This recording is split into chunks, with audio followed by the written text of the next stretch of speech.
You know that feeling, right? That intense gut punch fear of being judged? That feeling that just freezes you when you're about to speak up or share an idea. Well, it's a totally universal human thing, and today we are going to pull it apart and figure out exactly where it comes from. Let's dive in. So let's start with a classic example. You're on a stage, maybe just in a meeting, and all eyes are on you.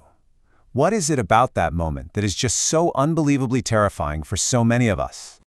Well, first, you feel it right in your chest. Your heart just starts hammering away like it's trying to get out, like you're literally running for your life.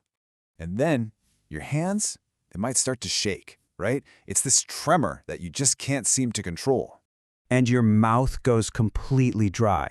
Your body is just screaming danger at the top of its lungs, even when you know, logically, that you're perfectly safe. So what in the world is going on here? Here's the roadmap for how we're going to figure this out. We'll start with this idea of social death, this ancient trigger. Then we'll peek inside your brain to see what's happening during rejection and how our modern world just pours gasoline on this ancient fire. And most importantly, we'll get to the good stuff. How you can start to rewrite that old code and find some real freedom. All right, let's get right to the heart of it. This idea of the specter of social death. This is where we uncover the ancient root of this very, very modern feeling fear. See, here's the thing. We're not just afraid of getting our feelings hurt. We are terrified of what that judgment represents, social death. This is a deep evolutionary fear of being kicked out of the tribe, which for almost all of human history was a literal death sentence.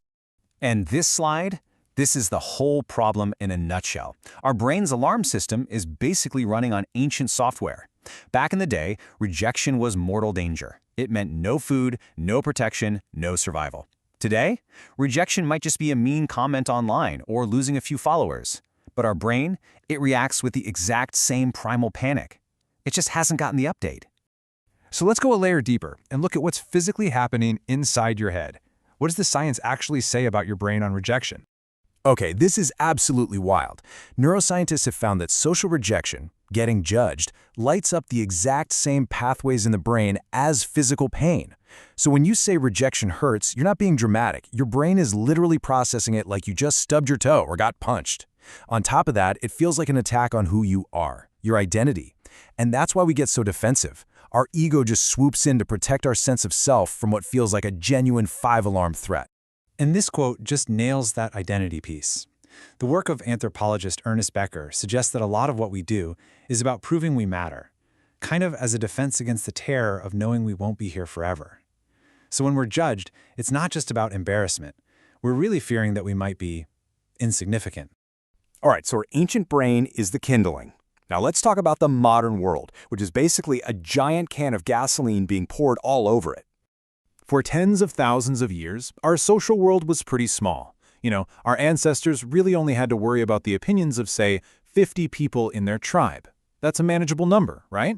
And today, a single post, one video, could be seen and judged by millions of people. Our brain, which evolved to manage the opinions of 50, is now facing down an audience of millions. It's no wonder we're all so anxious. It is a profound evolutionary mismatch. So what's pulling the trigger on this ancient fear today? Well, social media is the big one, of course. Likes and shares are literally a scoreboard for approval.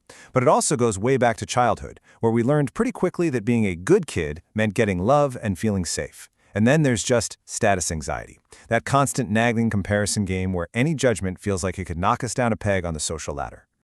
Okay, so we get the problem. It's deep, it's ancient, it's amplified. But the good news is we are not stuck. We can actually do something about it. It's time to talk about rewriting that code and taking some real steps towards psychological freedom. But first, we have to face this really tough truth. Every single time we back down, every time we stay quiet to avoid being judged, we get this little hit of relief. Phew, safety. But that short-term safety comes at a huge long-term cost. A life filled with regret for all the things we didn't do, the words we didn't say, and the person we never fully let ourselves become. So what's the game plan? First, gradual exposure. You do tiny things that might get you judged just to prove to your ancient brain that, hey, you can survive it. Next, you make a conscious choice. Your goal is no longer to be liked, it's to be authentic. Then you work on perspective. And this is a big one. remembering that most people are so wrapped up in their own lives, they're barely paying attention to you. And finally, you embrace mortality. You remember that life is short, and suddenly the fleeting opinions of others start to seem a whole lot less important. And all of this, it brings us to the real goal here, the freedom to just be you. This isn't about fighting your brain or defeating it. It's about learning how to finally work with it. And please, if you only take one thing away from all of this, let it be this. If you feel this fear, you are not broken. You are not weak. It just means your brain is working perfectly for a world that doesn't exist anymore. So what about those people who seem fearless? Are they just wired differently? Not at all. They've just managed to build a strong sense of self that doesn't need constant outside approval. They've learned, through practice, that rejection isn't fatal. And, most importantly, their sense of purpose is way bigger than their need for applause. At the end of the day, it all boils down to this. The fear might never go away completely. But the very moment, you realize in your bones that social rejection cannot actually kill you, that's the moment the chains start to loosen.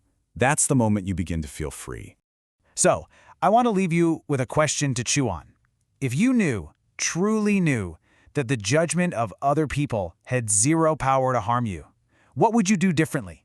What would you create? What would you say? Who would you be?